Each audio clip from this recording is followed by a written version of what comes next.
Il existe des lois invisibles qui gouvernent chaque interaction humaine. Des codes non écrits qui déterminent qui sera écouté, qui sera craint, qui sera respecté et qui sera ignoré avant même qu'un seul mot ne soit prononcé. Ces mécanismes silencieux opèrent dans l'ombre de nos relations quotidiennes, sculptant la manière dont les autres nous perçoivent, nous jugent et nous traitent sans que nous en ayons pleinement conscience. Nous vivons dans l'illusion que le respect se gagne par la bonté, par la compétence ou par l'honnêteté. Mais la vérité que peu osent regarder en face est bien plus complexe et parfois troublante. Le respect ne se demande pas, il ne se mendie pas, il ne s'obtient pas par la supplication ou par la démonstration de nos qualités morales. Il se commande par des signaux subtils, par une présence particulière, par une maîtrise de certaines dynamiques psychologiques que la plupart des gens ignorent complètement. Pourquoi certaines personnes entrent dans une pièce et captent immédiatement l'attention, tandis que d'autres peuvent parler pendant des heures sans jamais être véritablement entendus? Pourquoi certains individus voient leurs limites respectées instinctivement alors que d'autres doivent constamment les défendre sans succès? La réponse ne réside pas dans la chance, dans le charisme inné ou dans une quelconque magie sociale. Elle se trouve dans la compréhension profonde de mécanismes psychologiques que Nicolas Machiavel a observés avec une lucidité implacable il y a plus de 5 siècles. Ce penseur florentin, souvent mal compris et injustement diabolisé, a dévoilé des vérités sur la nature humaine que notre époque préfère encore ignorer par confort moral. Il a compris que les hommes ne répondent pas à ce que nous sommes réellement, mais à ce qu'ils perçoivent de nous, et que cette perception se construit selon des règles précises qui échappent à la conscience ordinaire. Dans les pages du Prince et dans ses réflexions sur la nature humaine, Machiavel n'a pas écrit un manuel de manipulation cruelle, comme tant le prétendent, mais plutôt un traité de lucidité brutale sur les mécanismes réels du pouvoir et du respect entre les êtres. Il a observé que les hommes jugent davantage par les yeux que par les mains, car tout le monde peut voir mais peu peuvent toucher la vérité d'une personne. Cette observation fondamentale révèle que notre réputation, notre autorité et le respect qu'on nous accorde dépendent moins de nos intentions véritables que de l'image que nous projetons et des signaux inconscients que nous émettons. Machiavel savait que celui qui comprend ces lois invisibles peut naviguer dans le monde social avec une efficacité remarquable, tandis que celui qui les ignore reste perpétuellement étonné de ne pas recevoir le traitement qu'il estime mérité. Ces lois obscures fonctionnent comme une grammaire secrète des interactions humaines, une syntaxe invisible qui structure chaque échange de pouvoir, chaque négociation de territoire social, chaque distribution tacite de hiérarchie dans un groupe. Elle détermine qui sera consulté lors d'une décision importante, qui sera interrompu en pleine phrase et qui pourra terminer sa pensée dans un silence respectueux. Elle décide qui peut exprimer un désaccord sans conséquence et qui sera sanctionné pour la même audace. Elles établissent qui peut arriver en retard sans que personne ne s'en offusque et qui sera jugé sévèrement pour un retard de quelques minutes. Ces distinctions ne sont pas le fruit du hasard ni de l'injustice pure, mais le résultat de dynamiques psychologiques précises que Machiavel a identifiées avec une clarté dérangeante. Comprendre ces mécanismes n'est pas une question de cynisme, mais de lucidité nécessaire pour ne plus subir passivement des règles que nous n'avons jamais choisies. Le voyage que nous entreprenons ensemble dans cette exploration n'est pas confortable, car il exige d'abandonner certaines croyances rassurantes sur la nature humaine et sur la manière dont le monde devrait fonctionner. Il demande d'accepter que les relations sociales obéissent à des logiques de pouvoir, avant d'obéir à des logiques de justice ou de moralité. Machiavel nous invite à regarder la réalité telle qu'elle est, non telle que nous voudrions qu'elle soit. Car c'est seulement en acceptant cette vérité inconfortable que nous pouvons cesser d'être les jouets de force que nous ne comprenons pas. Ce qui suit n'est pas une collection de techniques de manipulation superficielle, mais une immersion dans les principes profonds qui régissent le respect, l'autorité et l'influence dans toutes les sphères de l'existence humaine. Préparez-vous à découvrir des vérités que peu osent formuler clairement, mais que chacun ressent confusément dans sa chair lorsqu'il est traité avec déférence ou avec mépris, sans comprendre exactement pourquoi. La première loi obscure que Machiavel a identifiée avec une précision chirurgicale concerne la perception de la force avant même son utilisation effective.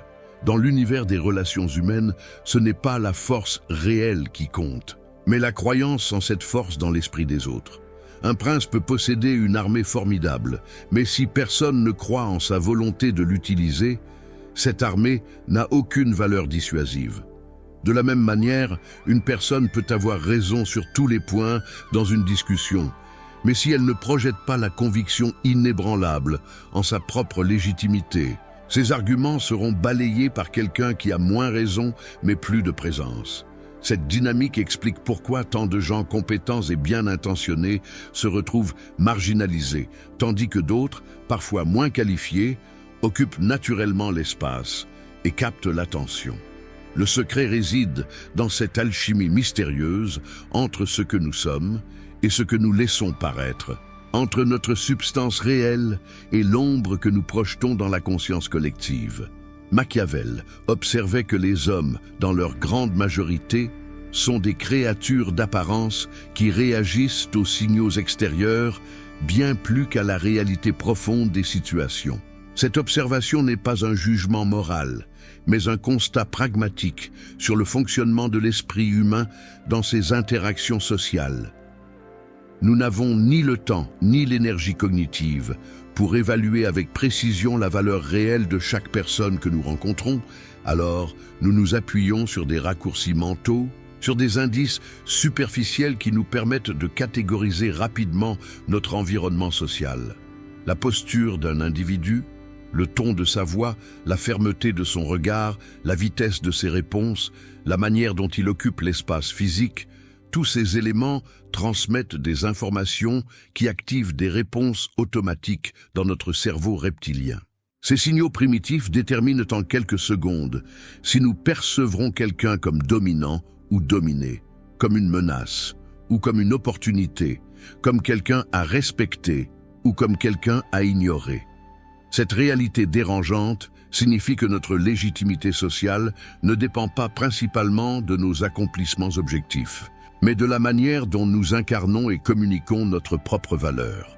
Machiavel comprenait que le pouvoir est autant une question de théâtre que de substance, que l'apparence de la puissance produit les mêmes effets que la puissance réelle, tant que personne ne teste cette apparence. C'est pourquoi il conseillait au prince de cultiver une image de force, de détermination et d'imprévisibilité mesurée, car cette image fonctionne comme un bouclier qui prévient les agressions avant qu'elles ne se manifestent. Dans nos vies quotidiennes, ce principe se traduit par une vérité inconfortable, mais libératrice. Si nous voulons être respectés, nous devons d'abord nous comporter comme quelqu'un qui s'attend légitimement au respect, qui considère ce respect non comme une faveur, mais comme une évidence naturelle. Le paradoxe fascinant de cette loi réside dans sa nature autoréalisatrice. Lorsque nous projetons la certitude que nous méritons le respect, les autres captent cette certitude et ajustent inconsciemment leur comportement en conséquence. À l'inverse, lorsque nous doutons de notre propre légitimité, même de manière subtile, cette incertitude transparaît à travers 1000 micro-signaux que notre interlocuteur détecte sans même en avoir conscience. Notre corps trahit nos pensées par des postures de soumission.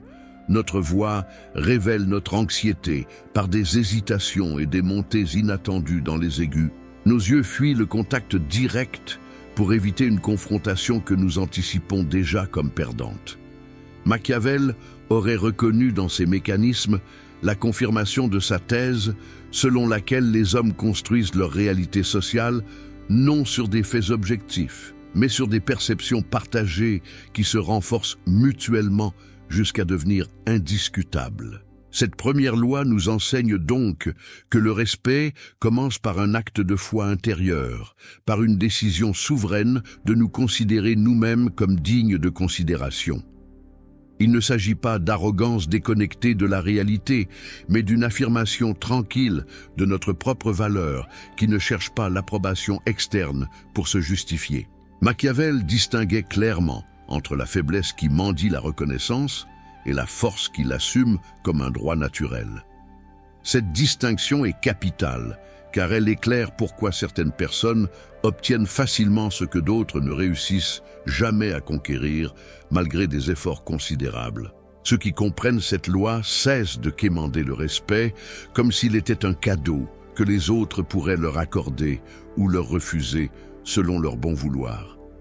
Ils le portent en eux comme une évidence qui n'a pas besoin d'être prouvée, car elle se manifeste naturellement dans chaque geste, dans chaque parole, dans chaque interaction.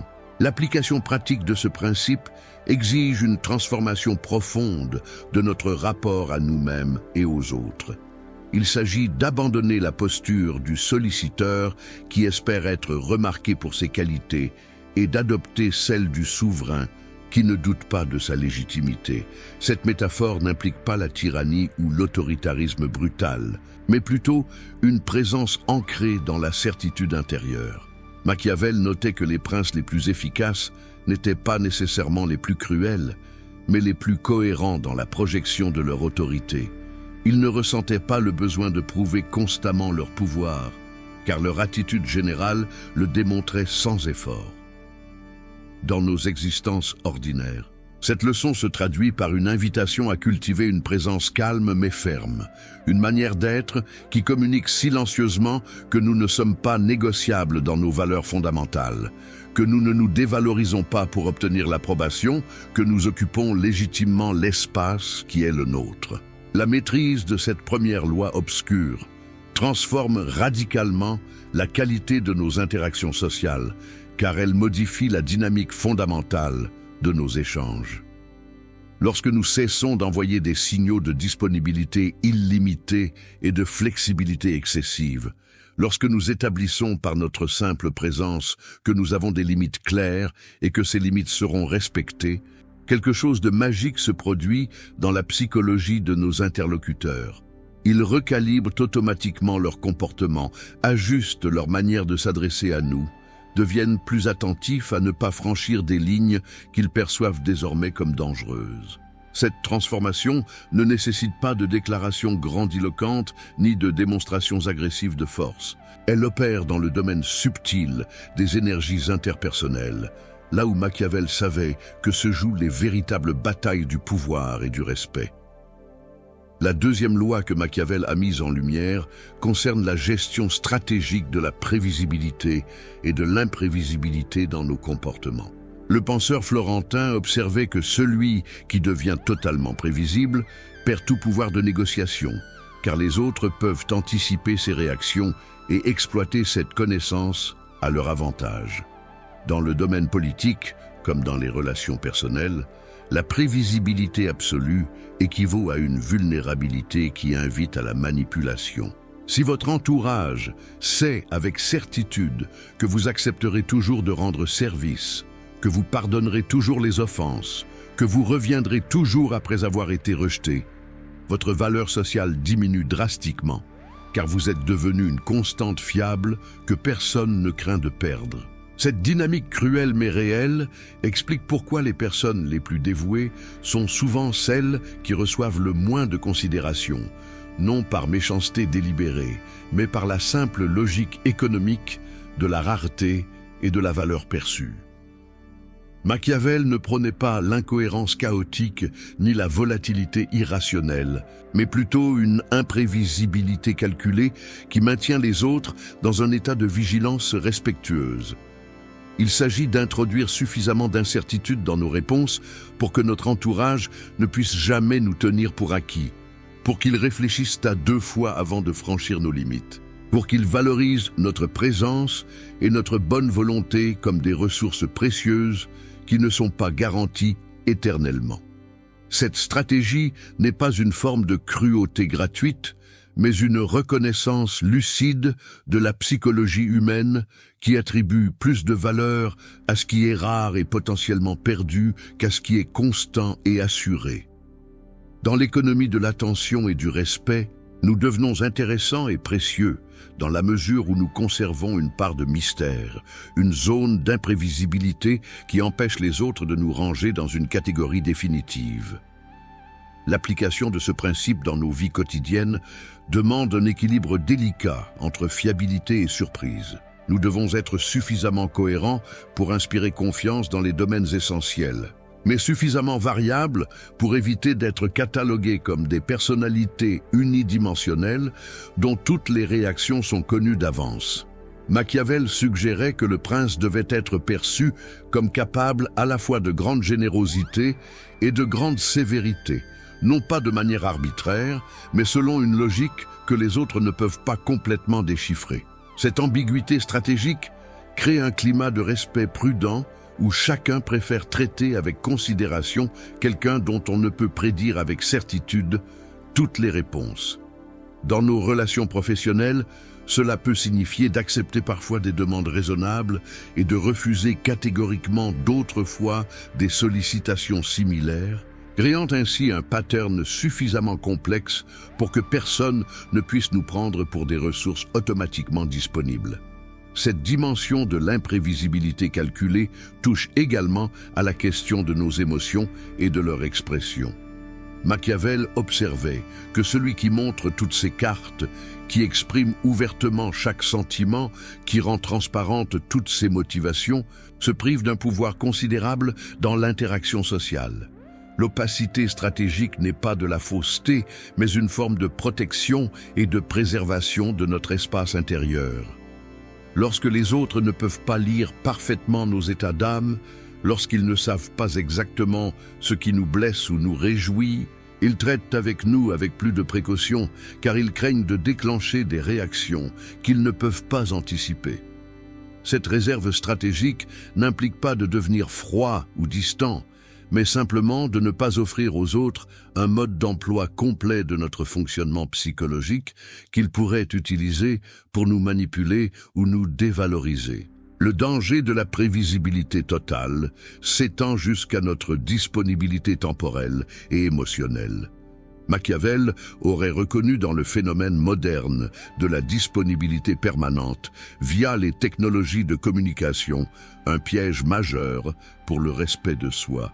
Lorsque nous répondons instantanément à chaque message, lorsque nous sommes toujours joignables, toujours prêts à reporter nos propres priorités pour accommoder les demandes d'autrui, nous signalons implicitement que notre temps n'a pas grande valeur et que notre agenda est suffisamment vide pour accueillir n'importe quelle intrusion. Cette disponibilité inconditionnelle, souvent motivée par un désir d'être aimé ou apprécié, et produit l'effet inverse en diminuant notre valeur perçue dans l'économie sociale de l'attention. Les personnes qui se font attendre, qui ne répondent pas immédiatement, qui semblent avoir une vie riche et des priorités multiples, deviennent automatiquement plus intéressantes et plus respectées que celles qui sont toujours disponibles. La maîtrise de cette deuxième loi exige donc une discipline consciente dans la gestion de nos patterns comportementaux. Il s'agit d'introduire suffisamment de variations et d'imprévisibilité pour éviter d'être catalogué comme une personnalité entièrement décodée. Machiavel comprenait que le pouvoir réside en partie dans ce qui reste caché, dans la possibilité d'autres réponses que celles habituellement observées. Cette réserve stratégique n'est pas une forme de manipulation perverse, mais une protection légitime contre ceux qui chercheraient à exploiter notre prévisibilité. Elle maintient vivante la question dans l'esprit des autres, de savoir jusqu'où nous sommes prêts à aller, quelles sont nos véritables limites, quelle serait notre réaction face à un franchissement de ces limites. Cette incertitude productive génère un respect prudent qui prévient de nombreuses transgressions avant même qu'elles ne soient tentées. L'équilibre à trouver n'est pas dans l'incohérence totale qui éroderait la confiance, mais dans une cohérence suffisamment complexe pour résister au décodage simpliste. Machiavel distinguait entre être erratique, ce qui est une faiblesse, et être stratégiquement variable, ce qui est une force. La différence réside dans l'intentionnalité et dans la logique sous-jacente qui guide nos variations comportementales. Nous ne changeons pas d'attitude par caprice ou par instabilité émotionnelle, mais par choix conscient de ne pas offrir aux autres un mode d'emploi définitif de notre personnalité. Cette sophistication dans la présentation de soi demande une conscience aiguë de l'image que nous projetons et des patterns que nous établissons dans nos interactions répétées. Elle transforme nos relations en jeux stratégiques, où nous conservons toujours quelques cartes cachées ou quelques possibilités inexplorées qui nous permettent de surprendre et de recalibrer les attentes lorsque nécessaire. La troisième loi obscure identifiée par Machiavel concerne le paradoxe de la générosité et son timing stratégique. Le penseur florentin comprenait que la bonté indiscriminée et constante ne génère pas la gratitude profonde qu'on pourrait naïvement attendre, mais plutôt un sentiment d'entitlement où les bénéficiaires en viennent à considérer notre générosité comme un dû plutôt que comme un privilège. Cette observation dérangeante révèle une vérité inconfortable sur la nature humaine. Nous valorisons davantage ce qui nous est accordé avec parcimonie qu'il nous est donné sans restriction. Machiavel notait qu'un prince qui distribue ses faveurs trop librement et trop prévisiblement finit par les dévaluer complètement, transformant ce qui devrait être perçu comme des marques de générosité exceptionnelle en simples attentes normales. Le même mécanisme opère dans toutes nos relations où une disponibilité excessive et une aide trop systématique finissent par être invisibilisées, prises pour acquises et même ressenties comme insuffisantes lorsqu'elles diminuent légèrement.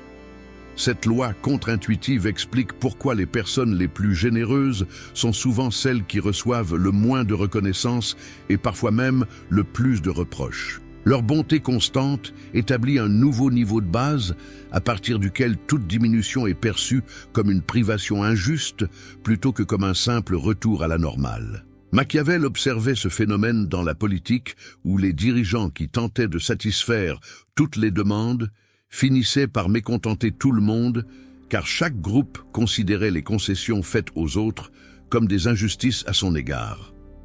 Dans nos existences personnelles, ce pattern se reproduit lorsque nous nous épuisons à répondre à tous les besoins de notre entourage pour finalement découvrir que nos sacrifices ne sont ni remarqués ni appréciés, car ils sont devenus la norme attendue. Cette découverte amère conduit souvent à un ressentiment profond qui empoisonne les relations et détruit la joie initiale qui motivait notre générosité. La solution que Machiavel propose n'est pas l'avarice ou l'égoïsme, mais la stratégie dans l'allocation de notre bonté. Il suggérait que les bienfaits doivent être distillés progressivement pour être savourés pleinement, alors qu'une avalanche de générosité délivrée d'un coup perd tout impact émotionnel. Cette sagesse s'applique autant aux cadeaux matériels qu'aux investissements émotionnels, autant que nous offrons qu'aux services que nous rendons. Lorsque nous distribuons notre aide de manière sélective et réfléchie, chaque geste prend une signification accrue, car il représente un choix délibéré plutôt qu'une réponse automatique. Les bénéficiaires perçoivent cette sélectivité et attribuent plus de valeur à ce qui leur est donné précisément parce qu'ils comprennent que cela aurait pu ne pas l'être. Cette rareté calculée ne diminue pas la générosité réelle, mais maximise son impact psychologique et émotionnel.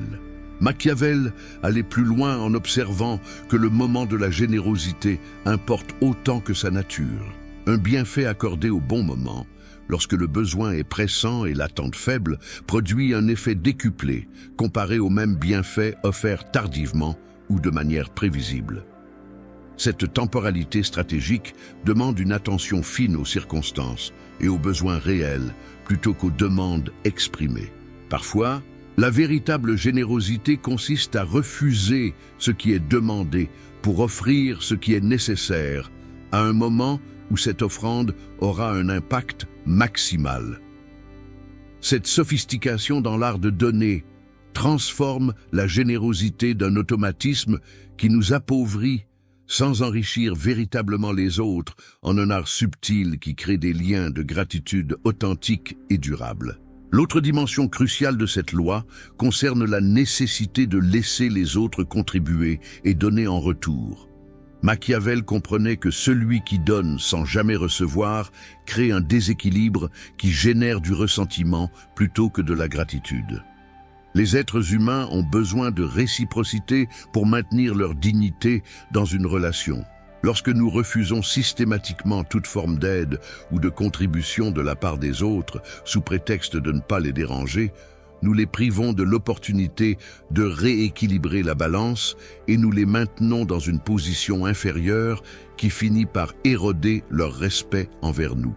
Cette dynamique paradoxale révèle qu'accepter avec grâce ce que les autres peuvent offrir est autant un acte de générosité que de donner nous-mêmes, car cela préserve l'estime de soi de nos interlocuteurs et maintient l'égalité fondamentale de la relation. La maîtrise de cette troisième loi nous libère de la prison de la bonté compulsive qui épuise sans satisfaire personne. Elle nous invite à cultiver une générosité consciente et stratégique qui considère non seulement ce que nous donnons, mais aussi comment et quand nous le donnons pour maximiser son impact positif réel. Machiavel ne suggérait pas de devenir calculateur et froid dans nos relations, mais plutôt d'allier la chaleur du cœur à l'intelligence de la raison dans nos interactions. Cette combinaison permet de maintenir notre capacité de donner sur le long terme sans nous épuiser, tout en créant des expériences de gratitude authentiques chez ceux qui reçoivent nos bienfaits. Elle transforme la générosité d'un acte réflexe qui nous dévalorise en un choix souverain qui renforce notre position et enrichit véritablement nos relations. L'application quotidienne de ce principe demande une vigilance contre notre tendance naturelle à la complaisance excessive. Machiavel aurait reconnu dans la difficulté moderne à dire non une des principales causes de la perte de respect dans les relations contemporaines. Apprendre à refuser certaines demandes sans culpabilité, à préserver nos ressources pour les allouer là où elles auront le plus d'impact, à résister à l'urgence apparente de chaque sollicitation, voilà les compétences essentielles que cette loi nous invite à développer. Cette discipline n'est pas de l'égoïsme, mais une gestion responsable de nos capacités limitées qui garantit que nous pourrons continuer à être généreux durablement plutôt que de nous consumer dans un feu de paille de bonté indiscriminée qui nous laissera épuisés et amers. La quatrième loi que Machiavel a formulée avec une clarté impitoyable concerne la nécessité absolue de punir les transgressions et de défendre nos limites avec une fermeté proportionnée mais visible. Le penseur florentin observait qu'un prince qui pardonne systématiquement toutes les offenses, qui laisse passer tous les manquements de respect, qui ferme les yeux sur toutes les violations de ses directives, ne cultive pas l'amour et la loyauté comme il pourrait naïvement l'espérer, mais plutôt le mépris et l'exploitation systématique. Cette vérité brutale s'applique à tous les niveaux des relations humaines où l'absence de conséquences face aux comportements irrespectueux est interprétée non comme de la magnanimité, mais comme de la faiblesse. Les autres en concluent que nos limites ne sont que des suggestions vagues, que nos protestations ne sont que du bruit sans substance, et ils ajustent leur comportement en conséquence en franchissant progressivement toutes les lignes que nous avons tracées sans les défendre. Cette dynamique crée un cycle vicieux où chaque transgression non sanctionnée ouvre la voie à une transgression plus grave. Machiavel comprenait que les limites qui ne sont pas défendues cessent d'exister dans la réalité pratique des interactions humaines. Nous pouvons déclarer nos valeurs, exprimer nos attentes, communiquer nos besoins avec toute la clarté du monde. Mais si ces déclarations ne sont pas suivies d'actions concrètes lorsqu'elles sont violées, elles deviennent des paroles creuses qui ne méritent aucune considération. Les êtres humains apprennent par l'expérience bien plus que par le discours, et l'expérience qu'ils font de quelqu'un qui ne défend jamais ses limites est celle d'une personne dont les limites n'ont pas d'importance réelle. Cette leçon comportementale s'imprime profondément dans la psychologie de nos relations et façonne la manière dont nous serons traités dans toutes nos interactions futures. Le courage de sanctionner les manquements de respect ne signifie pas devenir agressif ou vindicatif, mais simplement imposer des conséquences proportionnées et cohérentes. Machiavel distinguait entre la cruauté gratuite qui aliène et la fermeté nécessaire qui établit l'ordre et le respect. Une sanction efficace n'a pas besoin d'être dramatique ou disproportionnée pour être dissuasive. Elle doit simplement être certaine et cohérente. Lorsque les autres savent avec certitude qu'une transgression particulière entraînera une conséquence spécifique, ils recalibrent naturellement leur comportement pour éviter cette conséquence. C'est la prévisibilité de la réponse face aux violations qui crée le respect, non la sévérité excessive ou imprévisible qui génère la peur et le ressentiment. Cette nuance est capitale, car elle distingue l'autorité légitime qui maintient l'ordre de la tyrannie chaotique qui crée l'instabilité. Dans nos vies quotidiennes, cette loi se traduit par la nécessité d'identifier clairement nos lignes rouges et de les communiquer explicitement avant de les défendre fermement. Machiavel suggérait que la clarté préventive évite souvent la nécessité de sanctions sévères, car les gens préfèrent généralement ne pas tester des limites qui leur ont été clairement exposées. Cependant, il reconnaissait aussi que quelqu'un testera toujours les limites pour voir si elles sont réelles ou fictives. Ce premier test est le moment crucial où notre crédibilité se joue entièrement. Si nous laissons passer cette première transgression par désir d'éviter le conflit ou par peur de paraître difficile, nous signalons que toutes nos déclarations ultérieures ne sont que du vent. À l'inverse, si nous réagissons avec fermeté dès la première violation, nous établissons un précédent qui préviendra de nombreuses violations futures, car notre sérieux aura été établi de manière indiscutable. Cette nécessité de sanctionner les transgressions s'applique particulièrement dans les relations où un déséquilibre de pouvoir pourrait nous rendre vulnérables. Machiavel observait que ceux qui dépendent de nous en quelque manière testent constamment les limites de notre tolérance pour voir jusqu'où ils peuvent aller dans leur propre intérêt. Cette tendance n'est pas nécessairement malveillante, mais simplement humaine. Les enfants testent leurs parents, les employés testent leurs managers, les partenaires testent leurs conjoints, non par méchanceté, mais par simple exploration des possibilités de l'environnement social. Notre responsabilité n'est pas de nous offusquer de ces tests, mais de les traiter comme des opportunités de clarifier et de renforcer nos limites. Chaque test auquel nous répondons avec fermeté rend les tests suivants moins probables, car nous établissons progressivement une réputation de personne dont les limites sont réelles et non négociables. Le piège émotionnel que Machiavel identifiait est notre désir d'être aimé qui nous pousse à éviter les confrontations nécessaires. Nous craignons que défendre nos limites nous rende impopulaires ou crée des tensions dans nos relations.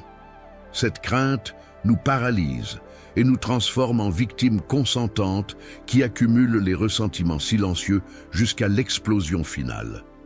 Machiavel aurait diagnostiqué cette dynamique comme une forme de faiblesse déguisée en vertu. La véritable force ne réside pas dans l'évitement du conflit, mais dans la capacité à l'affronter de manière proportionnée lorsqu'il est nécessaire pour préserver notre dignité et notre respect.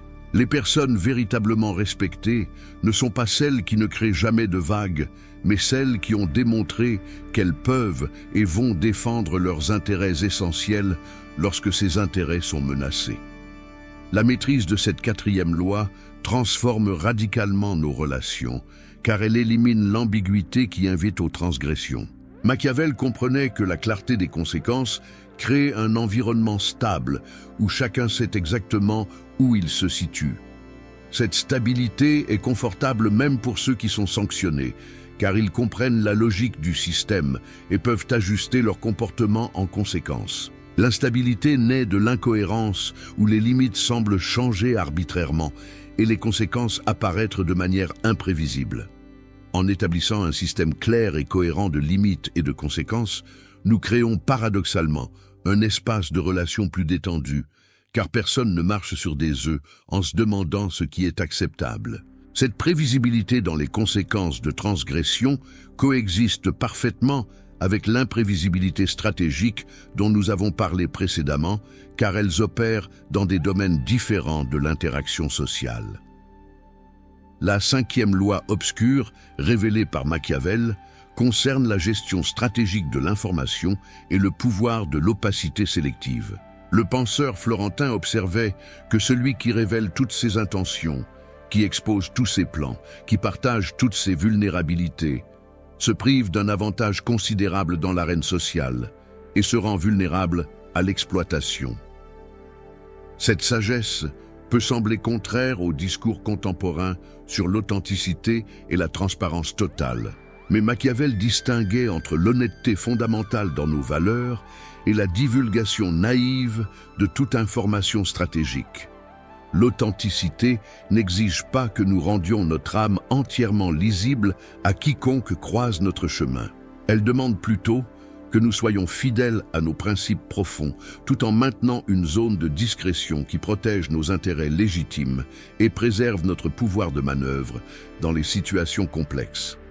Cette loi de l'opacité stratégique s'applique à différents niveaux de nos interactions sociales. Sur le plan émotionnel, elle suggère que nous ne devons pas exposer toutes nos sensibilités et tous nos points de vulnérabilité à des personnes qui n'ont pas encore gagné notre confiance profonde. Machiavel comprenait que nos blessures et nos peurs, lorsqu'elles sont connues, peuvent être utilisées contre nous par ceux qui ne partagent pas nécessairement notre bienveillance. Cette protection n'est pas de la paranoïa, mais une prudence légitime dans un monde où tous les acteurs ne sont pas également bien intentionnés. Révéler nos faiblesses prématurément à quelqu'un qui cherche à nous manipuler revient à donner des armes à un adversaire potentiel. La vraie sagesse consiste à doser nos révélations en fonction de la confiance progressivement établie et des preuves concrètes de bienveillance que nous observons chez l'autre. Sur le plan stratégique dans nos projets et ambitions, cette loi nous invite à maintenir une certaine discrétion sur nos intentions jusqu'à ce que nous soyons en position de les réaliser. Machiavel notait que celui qui annonce ses plans prématurément donne aux autres l'opportunité de les contrecarrer, de s'y opposer ou de les copier avant même qu'ils ne soient mis en œuvre. Cette observation reste profondément pertinente dans nos contextes professionnels et entrepreneuriaux où l'annonce prématurée d'une innovation ou d'un projet peut alerter la concurrence et neutraliser notre avantage de précurseur. La discrétion stratégique n'est pas de la duplicité, mais une forme de protection de nos investissements créatifs et intellectuels jusqu'à ce qu'ils soient suffisamment développés pour résister aux pressions externes. Cette gestion de l'information s'étend également à nos succès et nos accomplissements. Machiavel observait le paradoxe selon lequel l'étalage excessif de nos réussites génère souvent plus d'envie que d'admiration, plus de ressentiment que de respect. Les êtres humains réagissent ambivalemment au succès d'autrui, oscillant entre l'inspiration et la jalousie, selon des facteurs complexes liés à leur propre estime de soi et à leur proximité avec nous. Une certaine modestie dans l'expression de nos accomplissements ne relève pas de la fausse humilité, mais d'une intelligence sociale qui comprend que le respect profond naît souvent de ce que les autres découvrent progressivement sur nous, plutôt que de ce que nous leur déclarons bruyamment. Laisser nos actions parler plus fort que nos paroles crée une impression plus durable et plus authentique que l'autopromotion constante. Le domaine des relations personnelles illustre particulièrement bien cette loi de l'opacité sélective.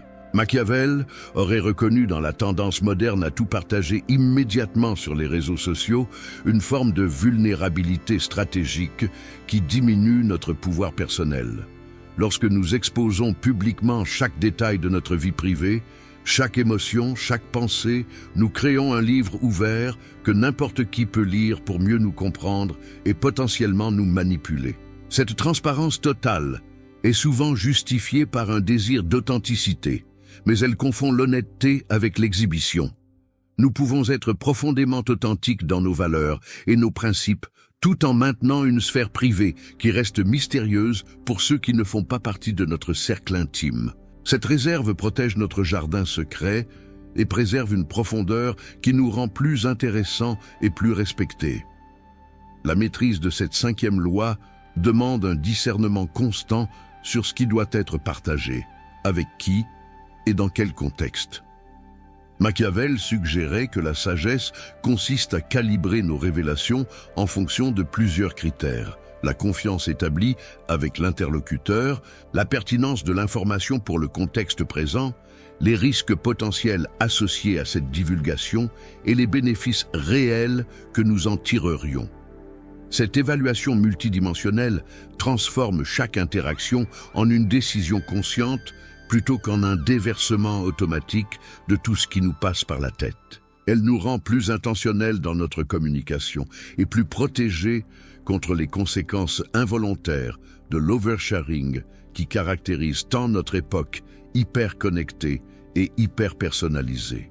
L'équilibre à trouver n'est certainement pas dans le secret pathologique qui empêche toute connexion authentique, mais dans une ouverture graduelle qui respecte les étapes naturelles de construction de la confiance. Machiavel comprenait que les relations profondes se construisent par couches successives de révélations mutuelles, où chaque partie teste la fiabilité et la bienveillance de l'autre avant de s'exposer davantage. Cette progression organique crée des liens solides basés sur des preuves concrètes de loyauté plutôt que sur des espoirs naïfs. Elle nous permet de tisser des relations où nous pouvons finalement nous révéler pleinement à ceux qui ont mérité cette confiance, tout en maintenant des frontières appropriées avec le reste du monde, qui n'a pas nécessairement besoin ou mérité d'accéder à notre intimité profonde. La 6e loi que Machiavel a identifiée concerne la nécessité de cultiver des alliances stratégiques et de comprendre que le pouvoir et le respect ne sont jamais des accomplissements purement individuels. Le penseur florentin observait que même le prince le plus compétent ne peut maintenir son autorité sans un réseau de soutien, sans des alliés qui partagent un intérêt à sa réussite. Cette vérité s'applique à tous les niveaux de l'existence sociale, où notre position, notre influence et le respect que nous commandons dépendent en partie de qui nous connaissons, de qui nous soutient et de qui bénéficie de notre succès. L'illusion de l'individu totalement autonome qui s'impose par sa seule force personnelle est exactement cela. Une illusion qui ignore les structures relationnelles complexes qui soutiennent toute position de pouvoir durable. Machiavel comprenait que la construction d'alliances efficaces ne relève pas de l'opportunisme cynique, mais d'une reconnaissance pragmatique de l'interdépendance humaine. Nous avons tous besoin d'autres personnes pour amplifier notre voix, pour défendre nos intérêts en notre absence, pour nous ouvrir des portes auxquelles nous ne pourrions pas accéder seuls. Cette mutualité ne diminue pas notre valeur personnelle, mais la multiplie en la combinant avec les ressources et les capacités d'autrui. Le respect que nous commandons s'amplifie considérablement lorsque d'autres personnes respectées nous associent à eux, nous recommandent ou défendent notre réputation face aux critiques. Cette association crée un effet de halo où la crédibilité et le prestige de nos alliés rejaillissent partiellement sur nous et renforcent notre propre position sociale. La stratégie dans la construction d'alliances consiste à identifier des complémentarités et des intérêts mutuels authentiques, plutôt qu'à rechercher des relations purement extractives. Machiavel distinguait entre les alliances opportunistes basées sur un intérêt immédiat éphémère et les partenariats durables fondés sur des bénéfices réciproques à long terme. Les premières sont fragiles et se dissolvent dès que l'intérêt commun disparaît, tandis que les secondes créent des liens robustes qui résistent aux fluctuations des circonstances. Dans nos vies professionnelles comme personnelles, cette distinction nous invite à investir dans des relations où nous pouvons apporter une valeur réelle tout en recevant un soutien authentique, créant ainsi des écosystèmes relationnels où chacun a intérêt à la prospérité de tous les autres. Cette loi des alliances stratégiques s'étend au-delà des relations individuelles pour englober notre positionnement dans des réseaux plus larges. Machiavel observait que l'appartenance à certains groupes, cercles ou communautés confère automatiquement un niveau de crédibilité et de respect qui serait difficile à obtenir isolément.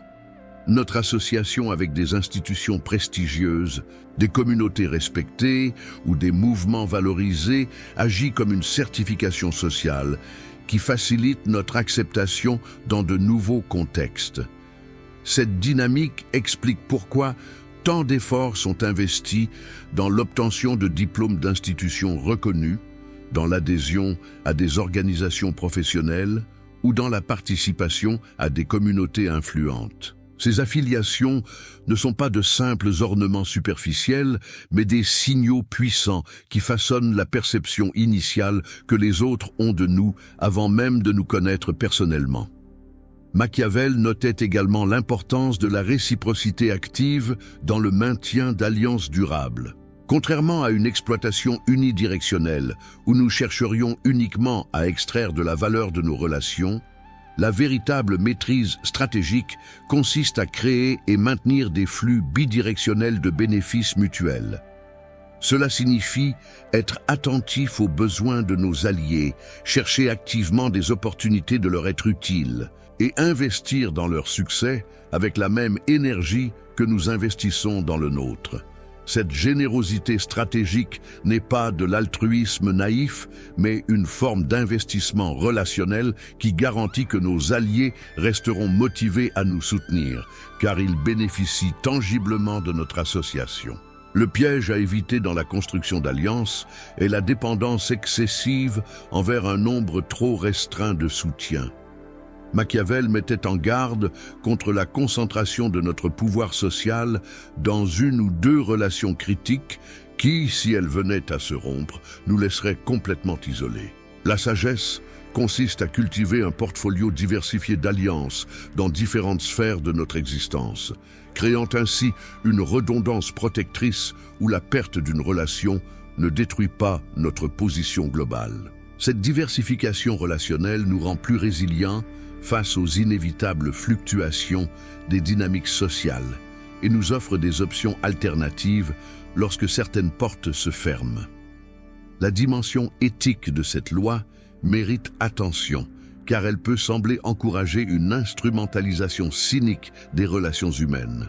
Machiavel aurait rejeté cette interprétation simpliste en soulignant que reconnaître la dimension stratégique des alliances n'exclut pas l'authenticité affective et la loyauté sincère.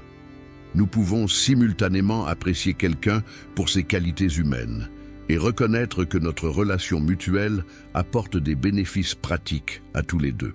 Cette double conscience ne corrompt pas la relation, mais la renforce en créant des fondations solides où l'affection et l'intérêt mutuel se renforcent plutôt que de se contredire. Les alliances les plus durables sont précisément celles où le lien personnel profond et l'avantage stratégique réciproque se combinent harmonieusement pour créer une motivation puissante à maintenir et enrichir la relation.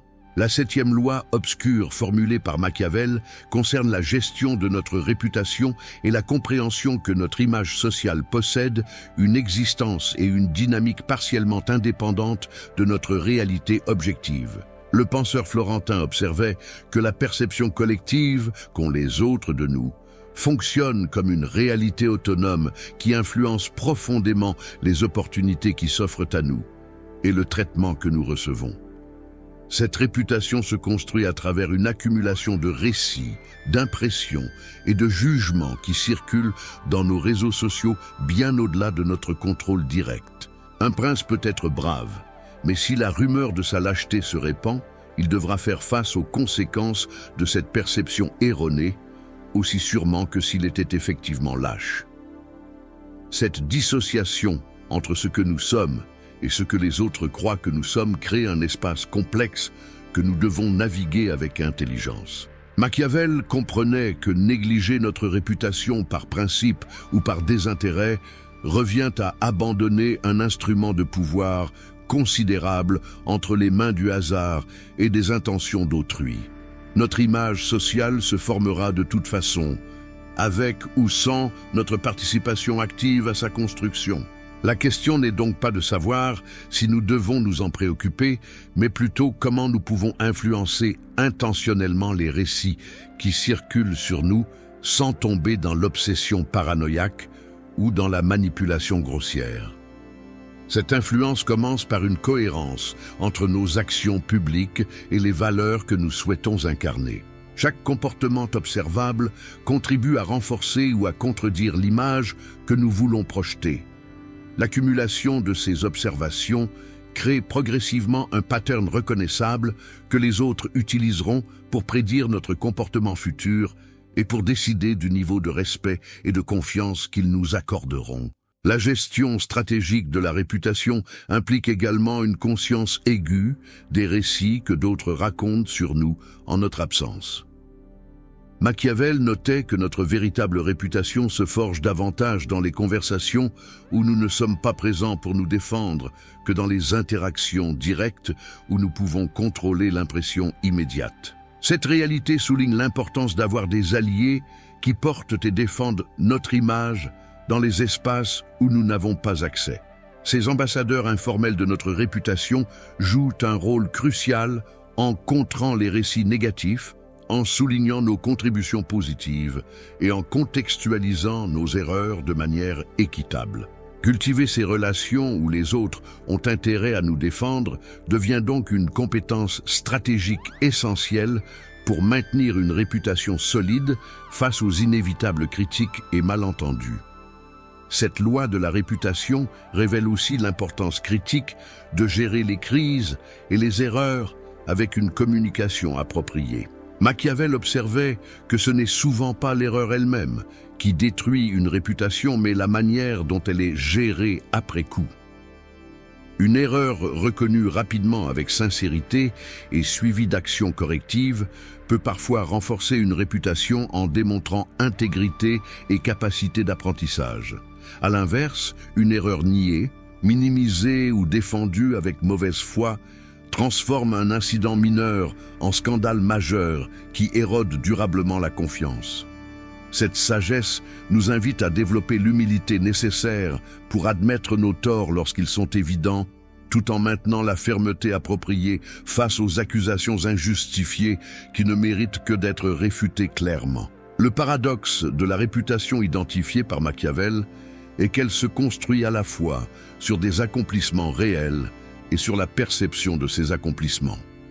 Un travail exceptionnel réalisé dans l'ombre n'aura qu'une fraction de l'impact sur notre réputation comparé à un travail de qualité modeste mais hautement visible. Cette réalité dérangeante suggère que la visibilité stratégique de nos contributions est un élément légitime de la construction de notre influence. Il ne s'agit pas de se vanter ou de s'attribuer le mérite du travail d'autrui, mais simplement de s'assurer que nos accomplissements réels sont connus et reconnus par ceux dont l'opinion influence notre trajectoire professionnelle et sociale. Cette communication stratégique de nos réussites demande un équilibre délicat entre l'autopromotion excessive qui rebute et l'effacement excessif qui nous rend invisibles. Machiavel soulignait également que certains aspects de notre réputation dépassent notre contrôle individuel et sont liés à des facteurs systémiques comme notre origine sociale, notre apparence physique ou notre appartenance à certains groupes. Cette réalité injuste crée des avantages ou des désavantages initiaux que nous devons reconnaître avec lucidité pour mieux les naviguer. Ceux qui bénéficient d'avantages systémiques peuvent facilement confondre leurs privilèges avec leurs mérites personnels, tandis que ceux qui font face à des préjugés structurels doivent fournir un effort disproportionné pour obtenir le même niveau de respect. Machiavel ne prétendait pas que cette situation était juste, mais il insistait sur la nécessité de la comprendre clairement pour développer des stratégies adaptées à notre position réelle, plutôt qu'à une position idéalisée dans un monde équitable qui n'existe pas. La maîtrise de cette 7e loi transforme notre rapport à l'opinion d'autrui en nous libérant de l'anxiété paralysante tout en nous gardant conscients de l'importance stratégique de notre image. Machiavel nous invite à développer une forme de détachement émotionnel par rapport au jugement des autres sans tomber dans l'indifférence totale qui nous rendrait aveugles aux conséquences réelles d'une réputation endommagée.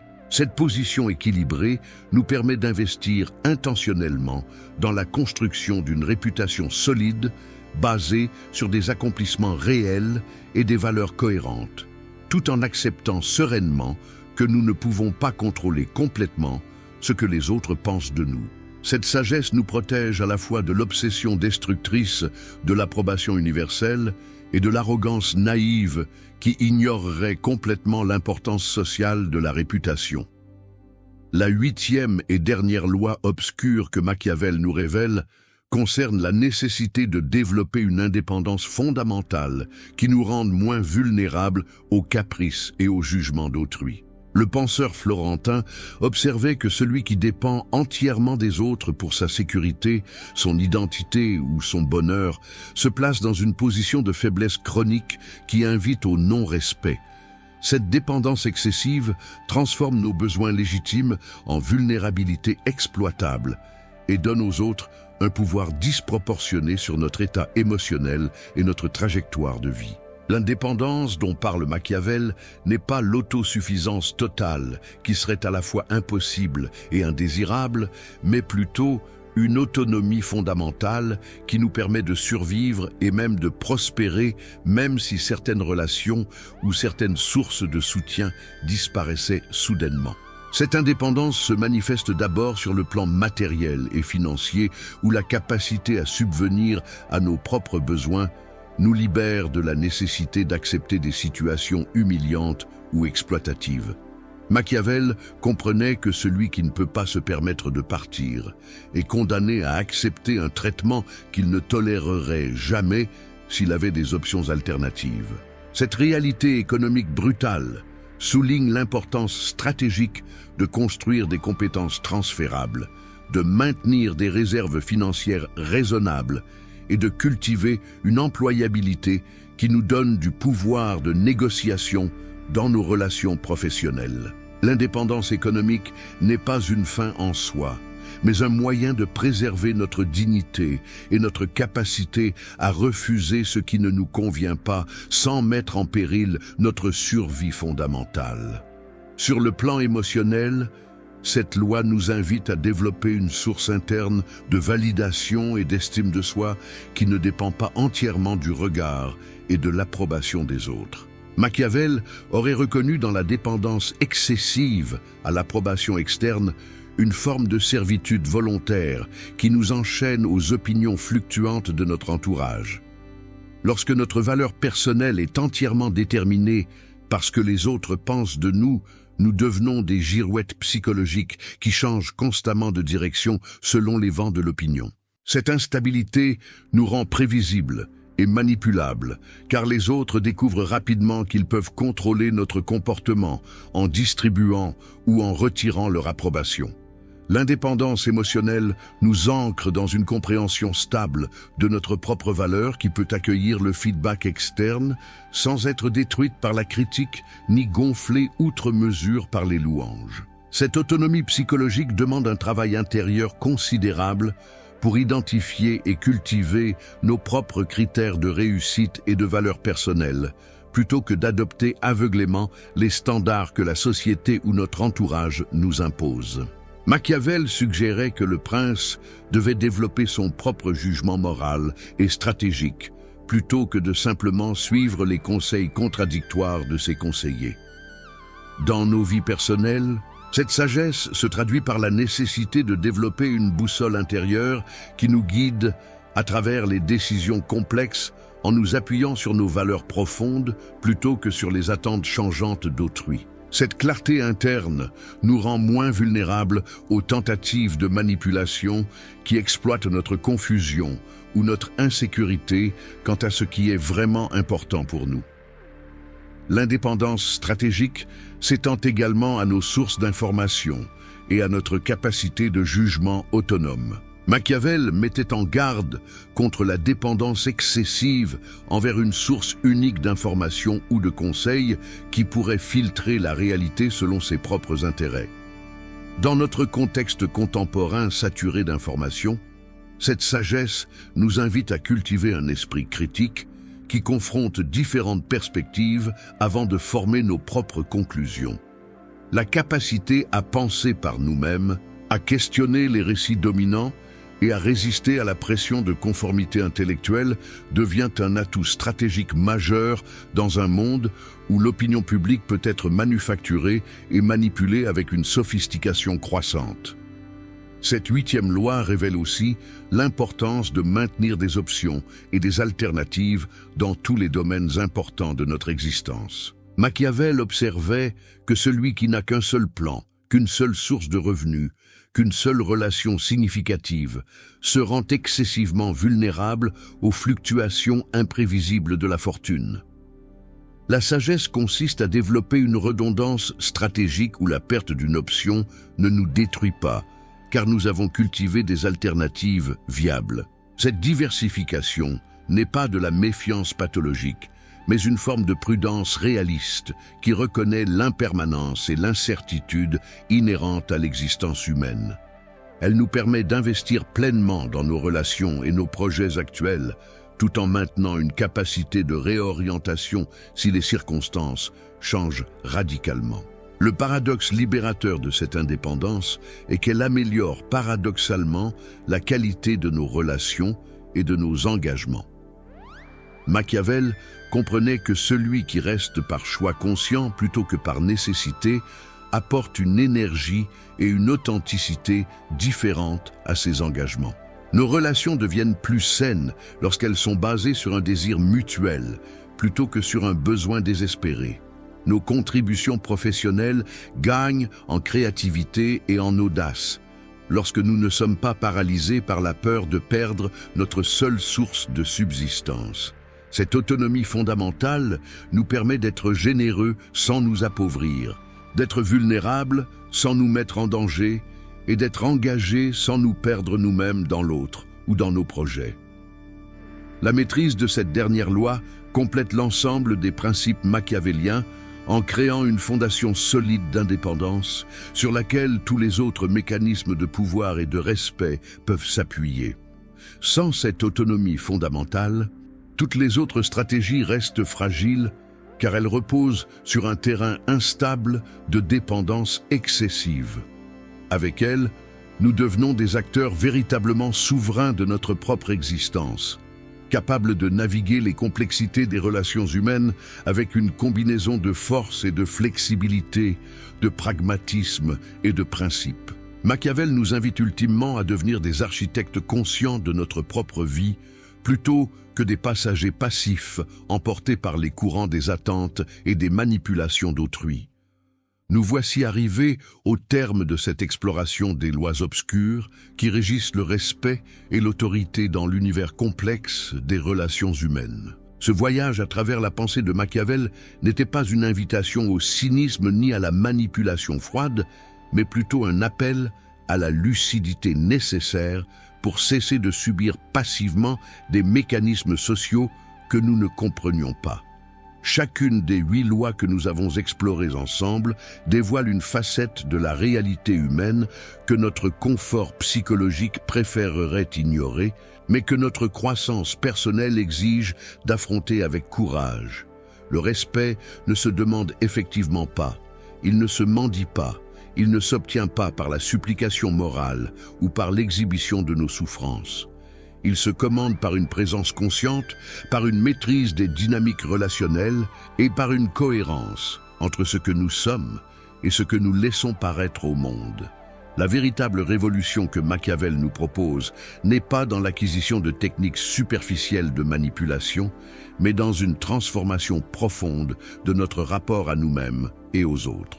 Il s'agit de passer d'une posture réactive où nous attendons que le monde nous reconnaisse notre valeur à une posture souveraine où nous incarnons cette valeur avec une telle conviction qu'elle devient indiscutable. Cette transformation ne se produit pas du jour au lendemain car elle exige de démanteler des croyances profondément ancrées sur la nature humaine, sur la justice sociale et sur les raisons pour lesquelles nous sommes traités d'une certaine manière. Elle demande d'accepter que les relations humaines obéissent à des logiques de pouvoir, avant d'obéir à des logiques de justice, non pas parce que ce serait souhaitable, mais simplement parce que c'est ainsi que fonctionne la réalité observable. Cette acceptation n'est pas une capitulation devant le cynisme, mais une libération de l'innocence naïve qui nous maintenait dans la position de victime perpétuelle. Les 8 lois que nous avons explorées forment ensemble un système cohérent qui, lorsqu'il est intégré profondément, transforme radicalement notre expérience des interactions sociales. La perception de la force avant son utilisation, la gestion stratégique de l'imprévisibilité, le timing précis de la générosité, la fermeté dans la défense des limites, l'opacité sélective de l'information, la construction d'alliances mutuellement bénéfiques, la gestion consciente de notre réputation et la cultivation d'une indépendance fondamentale. Tous ces principes s'entrelacent pour créer une approche sophistiquée de la navigation sociale. Ils ne fonctionnent pas isolément comme des techniques mécaniques, mais s'intègrent organiquement dans une philosophie de vie qui honore à la fois notre dignité personnelle et les réalités pragmatiques du monde dans lequel nous évoluons.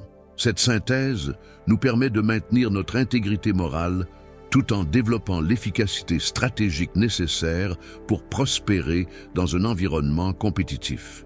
Machiavel nous laisse avec une question provocante qui résonne bien au-delà de son époque. Préférons-nous être aimés ou être respectés? Sa réponse, souvent mal interprétée, suggérait que dans un monde idéal, les deux seraient possibles simultanément.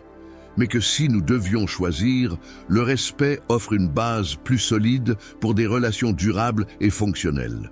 Cette provocation nous invite à examiner honnêtement nos propres choix et nos propres patterns relationnels. Combien de fois avons-nous sacrifié notre respect personnel sur l'autel de l'approbation externe?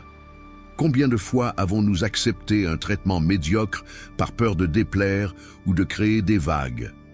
Combien de fois avons-nous trahi nos propres valeurs pour maintenir une apparence d'harmonie qui cachait mal un déséquilibre profond? Ces questions inconfortables pointent vers les ajustements nécessaires que nous devons faire si nous voulons véritablement transformer la qualité de nos interactions et le respect que nous commandons naturellement. Le legs de Machiavel n'est pas un manuel de cruauté, mais un traité de lucidité sur la nature humaine telle qu'elle est réellement plutôt que telle que nous voudrions qu'elle soit. Il nous offre le cadeau douloureux mais libérateur de la vérité nue, débarrassé des illusions réconfortantes qui nous maintenaient dans l'impuissance. Cette vérité est que nous avons bien plus de pouvoir sur la manière dont nous sommes traités que nous ne le croyons, mais que ce pouvoir exige d'abandonner certaines postures victimaires confortables et d'assumer la responsabilité inconfortable de nos propres limites et de leur défense.